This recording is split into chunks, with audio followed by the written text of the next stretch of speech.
আমি গ্রসারি স্টোরটা কিনে নিয়েছি আর সবার জন্য একটা বড় সারপ্রাইজ আছে। আরে মিস্টার বিস্ট আমার বুকটা ফেটে যাচ্ছে। সবাই শুনবেন, আপনারা এখন মিস্টার বিস্টের ভিডিওতে আছেন।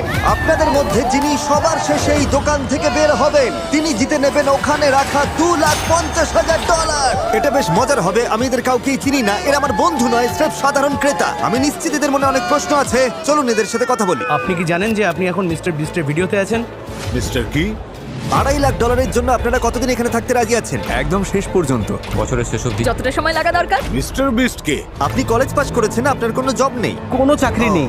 শুনে সত্যিই খারাপ লাগলো, কিন্তু দোকানের অন্যদের কাজ আছে। আমি যদি এখনই কাজে না যাই তবে এর পরে আমার আর চাকরি থাকবে না। আমি এখানে আছি তার মানে আমি সিদ্ধান্ত নিয়ে নিয়েছি। এই যে আমার ম্যানেজার, আমি আচ্ছা, ওকে বোঝানোর ঠিক আছে, চেষ্টা কথা করছি যে বলা আমাকে যাক। এখানে ম্যাম। থাকতেই হবে। আচ্ছা, আপনি কি ওকে জেতার সুযোগ দেবেন? ওকে কাজে আসতেই হবে। তাই যারা অংশ নিতে পারলেন না বা চাইলেন